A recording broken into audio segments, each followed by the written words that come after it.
Welcome back to another Broken Podcast. I'm Nick Taylor, and today we are going to be interviewing friend of the podcast, Morgan Lee. Hello, hello. So, people know you, Morgan, from where do people know you from best? I'll let you explain it. Well, a lot of people know me from TikTok. Locally, a lot of people here locally where I live in Alabama know me from theater, but um, got a little following on TikTok. So, I started listening to Morgan back in 2020, and over time, he's started to advocate for mental health conditions. And he is one of the most inspirational people that I have listened to. And I just wanted to bring you on here today to tell your story and how you ended up becoming a mental health advocate yourself. Okay, let's just start from the top, why don't we? Back in 2014, I was working as a firefighter paramedic. I had been in the service for about 9 years or so, working my way up from firefighter EMT to firefighter paramedic.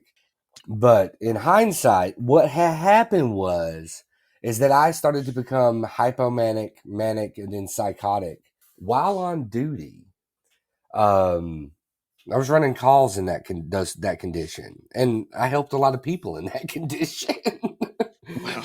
And then it got, as we know with these disorders, they progress and escalate, and things spiral out of control. So it spiraled out of control, and I landed in a state hospital, which was like something out of a horror story. And I was trapped there, imprisoned for close to 3 months, which in hindsight, they were just milking the insurance. Oh, wow. And yeah, and then they released me, and for several years, for about 4 more years or after that, I would be triggered into episodes that would land me into some sort of facility. So you didn't find out about your own condition until you were already an adult. Correct. I was 29 at the time I had my first episode, Oh, wow. which is pretty late in the game. That's kind of rare, isn't it? Yes, it is. And precipitating that episode, I had ran several very traumatic calls involving children, and I was offered no stress debriefing, critical incident That's stress debriefing, like with a therapist. yeah. I was offered none of that. Man, that should be something that would be regularly available for somebody with working in the EMS field. They should not do that to you guys. Yeah. But I'm not excusing it. I'm just letting the Right. audience know that this was well over 10 years ago, and I've been through a lot of therapy since then. So I'm well. I'm good with what all happened. Yeah. When I posted on TikTok a lot of those war stories from fire and EMS, the number one concern is that people thought that I was hurting myself by telling these stories. Oh, yeah. They were concerned for my Gotcha. well-being.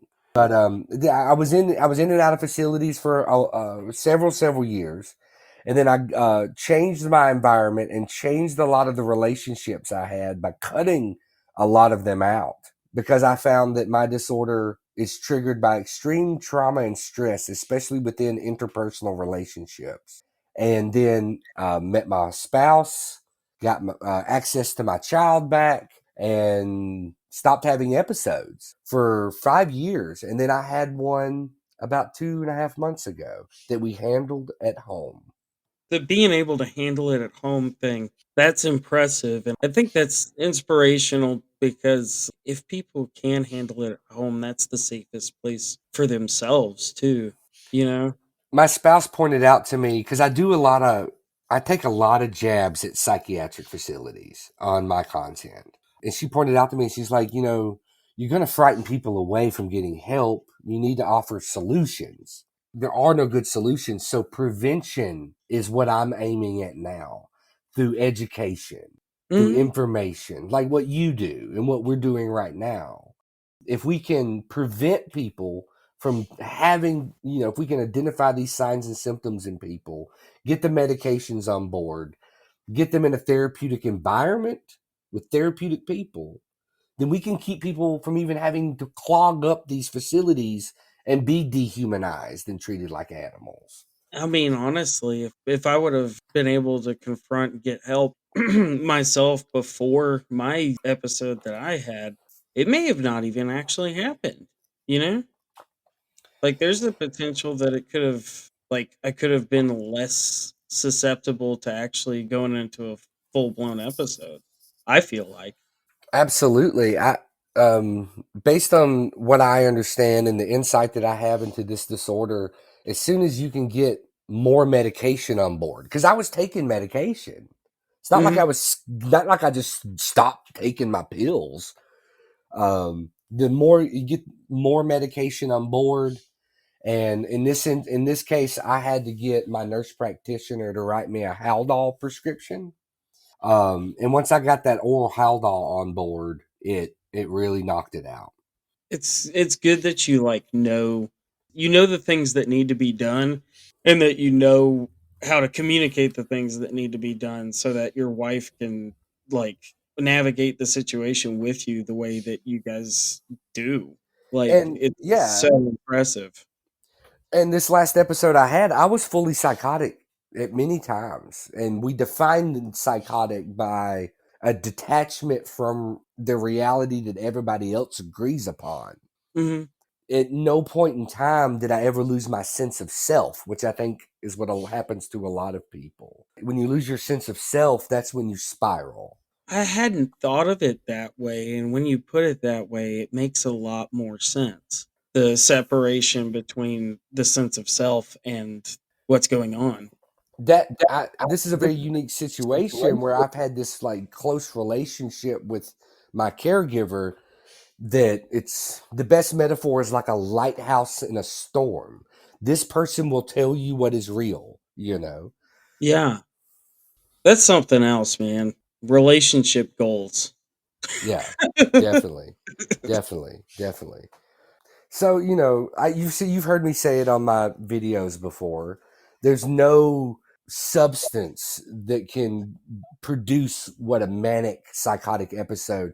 My spouse said that taking care of me was like taking care of a 220-pound sleepwalking toddler on psychedelics. That's what she described it as. Yeah, But it lasts for weeks or days at least. yeah. From what I understand, most manic episodes on average last 13 weeks. And I was in and out of this one talking to you now in what, 8, 10? Like I've been back on the ground for many weeks now. So it's about 6 to 8 weeks, 5 to 8 weeks. I think because of you paying attention to how things affect you and communicating that effectively with her, I think that's one of the main reasons that you guys were able to like conquer something like that in that impressively shorter amount of time than standard, you know? I agree. There was two parts, and I've made content about this for people to consume. The first part is that yes, I have a great deal of insight into my disorder. That's true. But also, I had a caregiver that was very educated in the signs and symptoms and what happens to people when they get into these extreme states and how they act. I taught her a lot of things over the years about how I would want to be treated and what to do if this happens.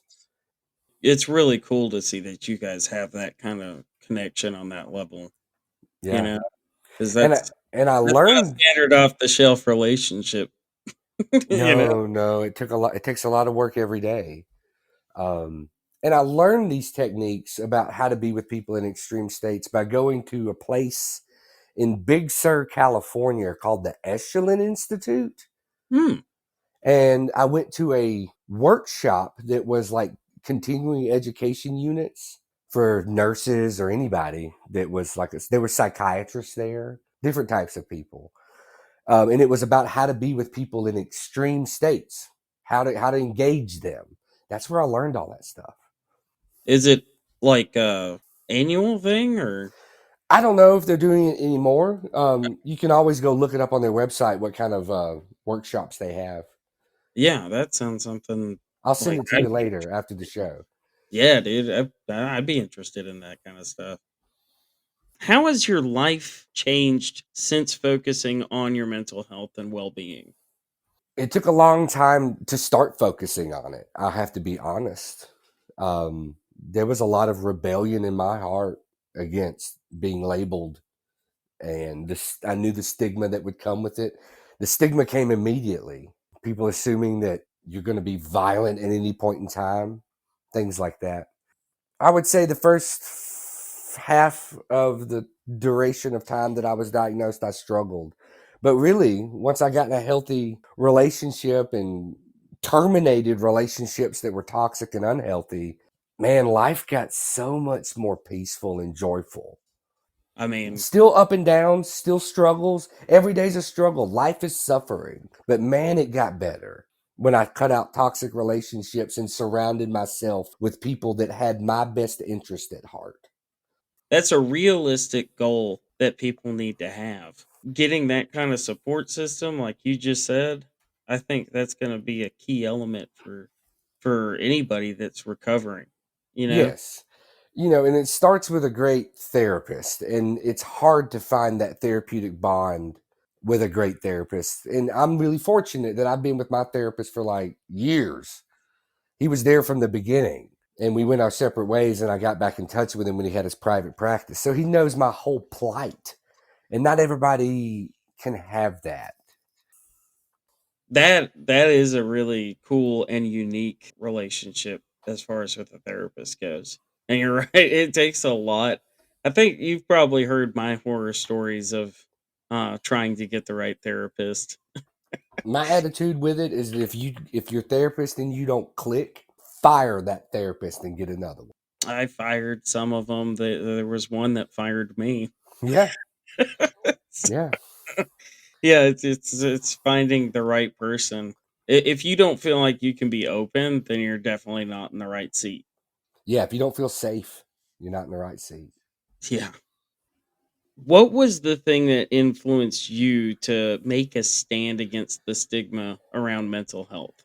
It's a great question. I remember when my spouse was like, "Why don't you talk about mental health stuff? You've been through this and that." And I remember being afraid to do so because I was like, "Well, people will know." Because a lot of the people that were toxic in my life were telling me not to talk about it, to keep it to myself, to self isolate, etc. because of how it reflected on them. I would have to be honest with you in this moment. Some of it was spite. Some of it was spite. And then some of it was, there's all these people suffering in silence. And I have this skill where I can just orate in front of a camera that I have learned to do. Views, that's another motivation. But I think there was a lot of influencing factors. But then when the videos started to get 10,000 views and 20,000 views and 50,000 mental health content, I Mhm. was like, oh, people want to see me talking about this. People want to see me making jokes about this stuff. And then so it fueled the fire, and here we are. Yeah. Well, and I love how you have a way of putting a comedic spin to things at the same time because that opens a door to a lot more people cuz laughter does release quite a few endorphins. So, Laughter's laughter's the best medicine. I see it where people continue to show up after seeing one of your funny ones. So, Yeah, the way that the tact that you use to introduce it by, bringing people in from the outside with your talents, that's that's something that's extremely useful and very admirable. thank you. Um, at the end of the day, I want to leave this planet better than I found it, and I want to give a voice to those that don't feel they can speak. I think that's the main thing behind it. Behind wanting to do this is helping other people. And like you said, the ones that don't feel like they have a voice, sometimes just you saying how you feel or talking about the situation that you've been through gives them something that is audible to voice what they're feeling inside. I think it validates a lot of people. Yeah. I think when when I'm making jokes about the psych wards being terrible, or where I'm making jokes about taking medication, I think it validates You what they people go didn't through. even give me grippy socks. I was so upset because, like, that's, like, the whole thing. You're supposed to get your souvenir I didn't even get grippy socks. The first hospital they locked me down in, they gave us those little flat bottom shoes, those little like Uh-huh. loafer white shoes. So when they got me into the arts and crafts room, I decorated them because they were Gotta have boring. fun with it, man. Yeah, they were boring white shoes. I'm gonna make these fun. Yeah. Everything was boring, white, drab Yes. colors. That's it. That's all there was. And then, there's this path in the hallway where you can see where other people have paced the same pacing path that you're doing. Yep. Like a caged tiger. I started smoking when I was 17. So, cuz army. Yeah. And at the time I've quit since then, but at the time I was still smoking and I'm up on the ninth floor behind these gated windows, just staring down at the people in the parking lot, wishing I was them. Cause they They let you smoke? no, Oh, no, no, I was staring down at the people on the ground that were. yeah. Yeah. I remember in the first facility I was locked up in, the way it was oriented, the big windows, the sun would rise in the east, set in the west. So it caught the sun setting because the way the building was oriented. I'd stare at the birds and think it's the same thing. Just wish I was a bird. I could fly away from here. Yeah. What was that movie? What was that movie? Oh, shoot. Oh, it was Forrest Gump. Make me a bird. Fly, fly away. Yeah. Oh, Forrest Gump. Don't even talk about that because that first facility I was in, there was a Forrest Gump marathon on the TV and they left it on there for like 3 days. Oh, Lord. Oh my gosh, it was rough. We didn't get much options as far as what we could watch. Nothing that was too stimulating. Yeah. So well, the thing is people don't understand it, right? When people envision the psych ward, most of the time they're thinking of that imagery that you get from a horror movie because that's the most that a psych ward's ever been represented was through horror. Yes. And Um, it's not like that. Now, there's been a couple of movies I've seen where they represent psych wards not accurately, but not as a horror aspect. They make them out like to be they really friendly, healthy places. So that's the image people have. It's either a horror re-education camp or it's a happy, friendly place and it's really relaxing. People like to romanticize it. Yes. Yes, whether in a positive or a negative way. The reality is it's just really underfunded. Yeah, that is very true. And that's coming from, yours was state and mine is my state was federal because it was at the VA. So, Yeah. and it doesn't matter whether it's state funded or federally funded. It's just not a place that gets the right kind of attention, you know? No, not at all. And like in one of my videos where I made the joke about selling candy bars to raise money for the body scanner Yeah. that they Yeah. have in the airport so they didn't have to strip search people anymore. Yeah. Like come on, y'all. Seriously, because there's it's that whole dignity thing. Let Yes. people enter with dignity. Don't put them through something like that. It's And traumatic. yeah, yeah. Thankfully, I had admitted myself, so thankfully I wasn't forced through it. But if I would have been, that definitely would have been a very hard thing for me. I was an SA victim, so Mm. I couldn't I'm not that would have been awful. Yeah, I couldn't. I'm glad you didn't have to do that. Yeah. Well, I don't think anybody should No, because they don't know who's been through what, you know? I So, I'm agree. all for selling more chocolate bars to get that take body scanner in there, man. Oh yeah, that tutorial video is like I had that idea. It was like lightning bolts in my head. I was like, I'm about to do a psych ward tutorial video. Well, and it's accurate. That's Yeah. the thing. It's accurate, you know? Yeah, and it's a jab at Huntsville Hospital Systems, which is local to my area. Like, I definitely called them out hard. It makes it even better.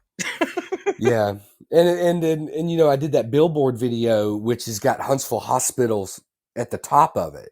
Right. So Right. I was like, okay, I got a viral video where I'm taking a Preaching for men.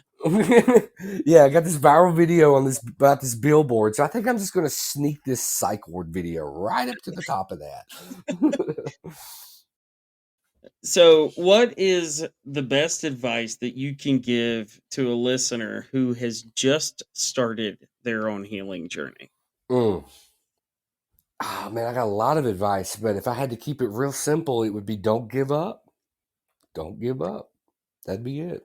Now, and you got to do a lot of inner work in therapy. I meditate, things like that. I'm not saying that works for everyone, but you got to do a lot of inner work and really get to know who and what you are, so that when these symptoms start to happen, you can do what I did: wake your spouse up and say, "I feel it coming," and go start taking more medicine.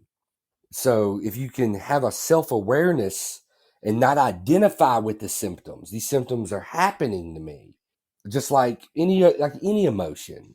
I'm not angry. I'm experiencing anger. And it comes all the way full circle about what we talked about at the beginning of the show about that losing sense of self. Mhm. And you can't be afraid of medication. I think a lot of people worry about that, and I understand that they experiment on us like guinea pigs with medicine. But you heard it. You're going to hear it a lot in the beginning of your journey. That once you find the right cocktail, it's magic, and it is. Yeah. Once the right medications hitting the right receptors in your brain start to happen, you're going to feel so much better. It's taken me 10 years. It took me 10 years. It took me at least 7, 8. They gave me And some terrible, terrible drugs. 10 years and quite a few people to find the right ones that would listen, you know? Yes, yeah. And I'm in North Alabama, so like the psychiatrists here are whoo rough. I've got one that's outside of the VA that I work with and very much appreciate him. I've learned that the VA has a lot more roadblocks when it comes to certain medications because of their federal involvement. There's a whole lot of you have to try this before you can have that that goes on Oh here. no, that's not good. Yeah. Yeah, and having somebody that's outside the VA and is writing prescriptions for you outside the VA that you can take with you, I was able to cross a couple of those bridges, you know. Excellent. And a lot of times it's that whole learning to navigate getting the help you need part that can be Mm. really difficult. At least it was for me. Uh, Mm-hmm. like trying to ask for help is something that I had to really work on learning. Yeah, I think a lot of people struggle with that. I think that's a very human thing to struggle with, especially when there's so much stigma and shame and guilt associated with the disorder and the way you behaved when you were sick. Hmm. You know, I've lost many friendships and relationships that I cherish because of how I behaved when I was sick. So there's a lot of stuff going on. So to like ask for help and say that I can't do this by myself, I need support, and then finding the right support and people that will listen and not mistreat you. It's a minefield out there. It is. Yeah, and then there's even having to deal with wolf in sheep's clothing kind of stuff Oh, too. yeah. Luckily, I just switched doctors recently, and I think I'm gonna like my new doctor because my old doctor was from Poland. I'm not gonna say her name, and I would come into the office and she'd be like, "Morgan, you look like normal person," and she never knew how insulting that was. Morgan, you look normal today. Thanks. Thanks, Doc. Appreciate you, Doc. I thought I brought spice and flavor to the conversation. Oh, Yeah, I've had quite a few people that I've had to let go because of the relationship not working out yeah, for, you know. yeah. There's a lot of people that can't handle this disorder at all. Well, and I think something else is that puts you in a unique position as well, like being a first responder and having first responder trauma Yes. mixed in. Um because the kind of trauma that we experience, first responders, people who are veterans in the military, a lot of that trauma is stuff that most people don't know how to deal with and haven't experienced, you know. Yeah, definitely. And like and I remember when I came out of the service, sometimes I would try to talk to my friends about stuff and they would shut me down. I don't want to hear that. Right. Which, when you're struggling and you're struggling with those memories, you need to talk about it. So It'll, it's if you don't talk about it, it will eat you alive. it it definitely did me, and I've seen it happen to so many other people too. I think that's one of the reasons why fighting to end the stigma around mental health is such a big deal, is because it like it literally eats people away from the inside out. And they do it in silence. Yeah. That's the Yeah. horror. That's to me personally the horror of it. Well, and there's so many people out here that are experiencing similar things, that you don't need to feel alone. And Hmm. feeling alone while experiencing those things at the same there, it's just an awful mix. You need people. Exactly. And that's probably, I would say, is why the unaliving rate is pretty high with these disorders. Yeah, I've tried to watch it for a couple of years, but it's never went down, you know. Yeah. And that kind of, I've just been waiting to at least see it go down by one instead of up by anything, and Yeah. unfortunately, that hasn't been the case.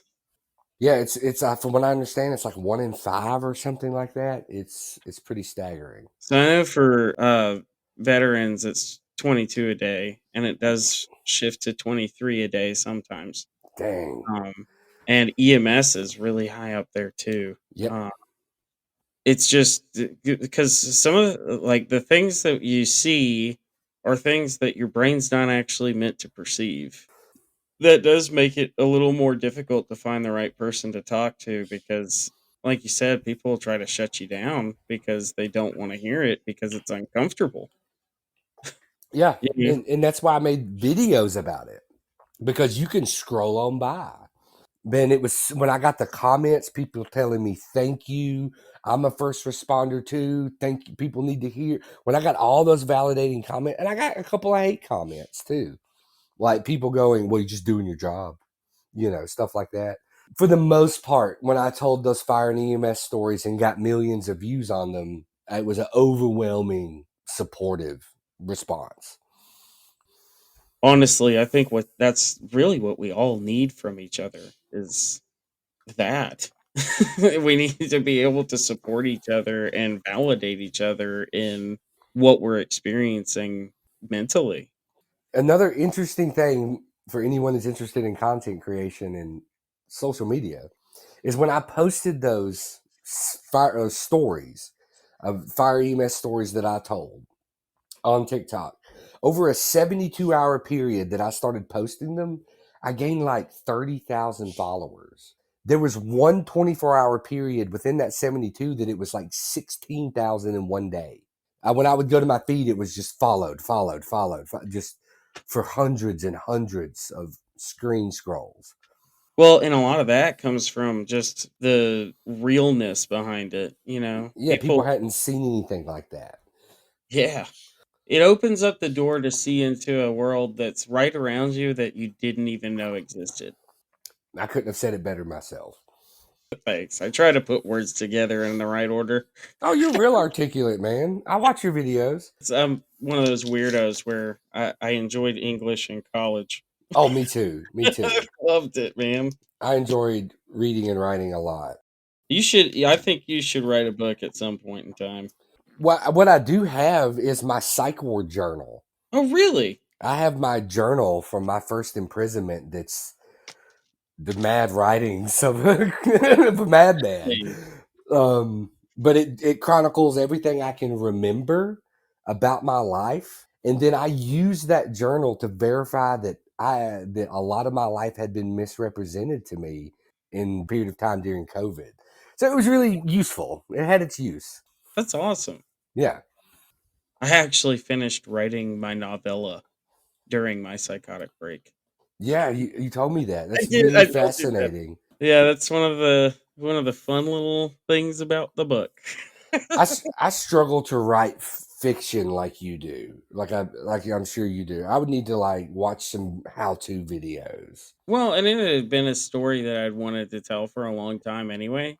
Mm, Um, but uh, writing it was actually one of the things that kind of helped me stay somewhat grounded. mm. I didn't know that at the time because it was the first time that I'd ever experienced a manic episode.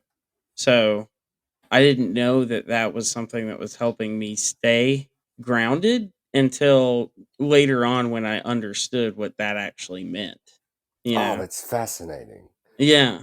Yeah, and it's cool to be able to look back and reflect and be like, "Oh, I didn't even know that I was doing something helpful for myself, but I was." Even though I didn't know how to navigate it, my instincts may have kicked in and said, "Hey, sit down and do something that you enjoy to do." Or so I don't know what it was, but Yeah, yeah. A lot of time when I'm in these elevated states, I have to keep a Bluetooth speaker with me and listen to music. That keeps me really grounded and soothed. mm. Well, music has like a huge impact on your cognitive ability and your memory and all kinds of things. Actually, I did an episode on it like two months ago, Oh, I I'll have to think. go listen to that. It's yeah, that was one of the things that I studied in college too, because it was one of those topics that I got to pick for my own paper. And music's effect on the brain is it's amazing, and uh, there's even more now than there was back in 2011 when I wrote my paper. So I got to re-research it when I did this episode and see how things had progressed even more when it came to music therapy, which they use a lot for people with dementia and Alzheimer's to pull them back and have a lucid day. Oh, wow. I didn't know that. Yeah, yeah, there's a lot of really cool stuff with how music plays into health. It gets down to vibrational levels on like molecules in your body and stuff. It's really neat. That's fascinating. Yeah. Yeah, and that's especially when you think about how far back music goes as far as culturally and history, and we have it all the way back to caveman times. Our brains knew that there was something about putting a rhythm and stuff together that was going to be beneficial, and it's evolved into what it is today. And I could play closing time for you right now, and I guarantee there's a specific memory that would pop up in your head. Probably so. Yeah, Probably so. it's really cool, and I'm glad to see that there's still portions of science and research that are delving into even the less known about areas of how our brains work, because that does in turn help us understand how they work so that we can better take care of them. You know, Yeah. Yeah. I just went on a knowledge vomit right there. I loved it. Loved every minute of it. I'm one of those people that like grew up watching Who Wants to Be a Millionaire, and I was convinced I was gonna get myself on the show and win. So I memorized every ridiculous fact I could ever come up with. You know, That's hilarious. now I can't even tell my kids about it. It's not real anymore. You know, like Faded away. we Morgan, we've became carbon dated. Oh yeah, I saw this meme the other day. It says I was born in 19, and it said dash, and it was a picture of a T Rex, and I was like, oh man, I want the Oregon Trail one. yeah, That says I'm be patient. I'm from the 1900s. you died of dysentery. Dysentery, man. So many times. So many times. You got enough to work with? Heck yeah, buddy. Awesome. And I appreciate you cutting out some time for me. Oh, I have a lot of free time in my schedule's very flexible. That's what it is. Well, I felt special. So, I'm excited to see you edit this thing up. yeah, man. I'm trying to make it to where that's my full time job. Yeah. Epic. Yeah, just Yeah. keep chasing it, man. Yeah. I don't feel like giving up anytime soon. No. A huge thank you to Morgan Lee for joining us for this episode of Another Broken Podcast. Make sure you go and follow him on all social media platforms. And while you're on TikTok, don't forget to follow Another Broken Dad as well. To reach the podcast, you can reach out to us there or by sending us an email at brokenmedia1984 at gmail.com or just by commenting on this episode. Whatever way, you know I'd love to hear from you. Until next time, I'm Nick Taylor. Have a good one, guys.